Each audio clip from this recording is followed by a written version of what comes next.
সেদিন একটা চিকেনের দারুণ হেলদি রেসিপি ট্রাই করেছিলাম, খেতে দারুণ হয়েছিল। তাই ভাবলাম তোমাদের সাথেও সেই রেসিপিটা শেয়ার করি। এর নাম হলো চিকেন চৌকনি। এটা একটা নেপালি ইন্সপায়ার্ড ডিশ। এটা কিন্তু বাড়িতে বানিয়ে নেওয়া খুব সহজ আর খেতে হয় অপূর্ব। তাহলে চলো রেসিপিটা শুরু করে ফেলি। আর আমি সুস্মিতা তোমাদেরকে আমার চ্যানেল ইয়ামিটস বাংলাতে স্বাগত জানাই। এই রেসিপিটার জন্য প্রথমেই আমি এখানে নিয়ে নিয়েছি প্রায় 500 গ্রাম মতো বোনলেস চিকেন।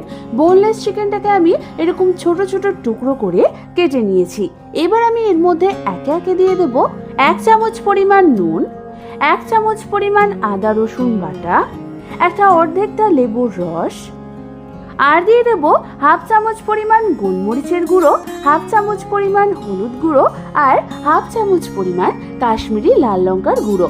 এবার আমাদের সমস্ত কিছুকে চিকেনটার সাথে ভালো মতো একবার মাখিয়ে নিতে হবে। ভালো মতো সমস্ত কিছু মাখানো হয়ে গেলেই এই চিকেনটাকে আমি ম্যারিনেট হতে রেখে দেবো কমপক্ষে আধ ঘন্টা। প্রায় আধ ঘন্টা ধরে চিকেনটা ম্যারিনেট হওয়ার পর অন্যদিকে আমি গ্যাস জ্বালিয়ে একটা ফ্রাইং প্যান বসিয়ে দিলাম আর তার মধ্যে দিয়ে দিলাম প্রায় 1 চামচ পরিমাণ সর্ষের তেল। তেলটা হালকা গরম হলে আমি এর মধ্যে ম্যারিনেট করে রাখা চিকেনগুলোকে একে একে দিয়ে দেবো। তারপর আমাদের এই চিকেনগুলোকে হাই ফ্লেমে ভেজে নিতে হবে প্রায় 4 থেকে 5 মিনিট ধরে, যাতে চিকেনগুলোর গায়ের কালার হালকা গোল্ডেন ব্রাউন হয়ে যায়।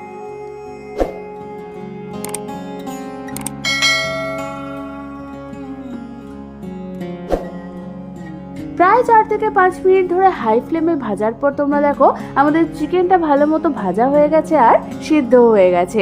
এবার আমি এই ভাজা চিকেনগুলোকে একটা বোলের মধ্যে ট্রান্সফার করে দেব। সমস্ত চিকেনগুলো বোলে ট্রান্সফার করা হয়ে গেলে আমি এর মধ্যে একে একে দিয়ে দেবো একখানা মিডিয়াম সাইজের এরকম পাতলা পাতলা স্লাইস করে কাটা পেঁয়াজ,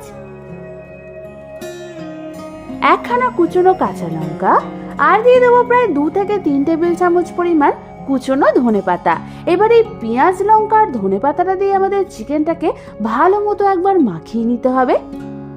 ভালো মতো সমস্ত কিছু মাখানো হয়ে গেলে এবার এটাকে সরিয়ে রেখে অন্যদিকে আমি নিয়ে নিয়েছি প্রায় 100 গ্রাম মতো টক দই। এবার এই টক দইটাকে ভালো মতো স্মুথ করে ফেটিয়ে নিয়ে আমি এর মধ্যে একে একে দিয়ে দেবো 1/2 চামচ পরিমাণ রসুন বাটা, আর দিয়ে দেবো স্বাদ অনুযায়ী নুন আর স্বাদ অনুযায়ী চিনি। এবার আমাদের টক দইটার সাথে সমস্ত কিছুকে আরও একবার ভালো মতো নাড়াচাড়া করে মিশিয়ে নিতে হবে।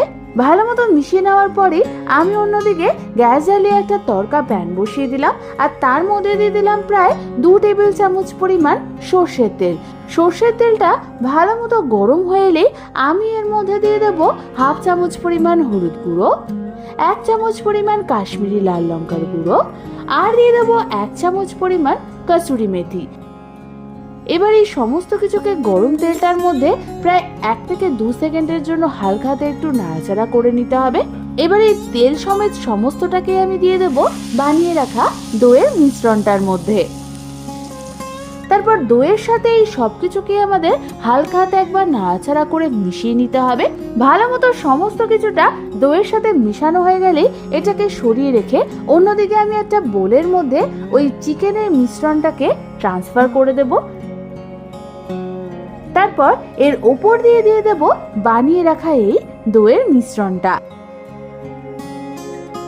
দইয়ের মিশ্রণটা দিয়ে চিকেনটার সাথে এটাকে হালকা হাতে একবার আমাদের ভালো মতো নাড়াচাড়া করে মিশিয়ে নিতে হবে। তোমরা দেখো আমাদের চিকেনটার সাথে সমস্ত কিছুই ভালো মতো মিশানো হয়ে গেছে। ব্যাস, এবার শুধু এর ওপর দিয়ে আমাদের কিছুটা পরিমাণ কুচনো ধনেপাতা ছিটিয়ে দিতে হবে। তাহলেই তৈরি হয়ে যাবে দারুণ স্বাদের চিকেন চৌকনির এই রেসিপিটা। কি একটা দারুণ স্বাদের চটজলদি চিকেনের রেসিপি শিখিয়ে দিলাম তো? তাহলে আর দেরি না করে বাড়িতে যে কোনো একদিন এইভাবে চিকেনটাকে রান্না করে দেখো। এই চিকেনের রেসিপিটা কিন্তু তোমরা শুধু শুধুই খেতে পারো, তাছাড়া এটা ভাত রুটি সবকিছুর সাথে দারুণ লাগে খেতে। রেসিপিটা ভালো লেগে থাকলে একটা লাইক অবশ্যই করে দিও। আর এরকম দারুণ দারুণ রেসিপি পেতে হলে আমার চ্যানেলটাকে সাবস্ক্রাইব করতে একদম ভুলো না। আজ তাহলে পর্যন্তই, আমি আবার চলে আসবো তোমাদের কাছে নতুন কোনো রেসিপি নিয়ে।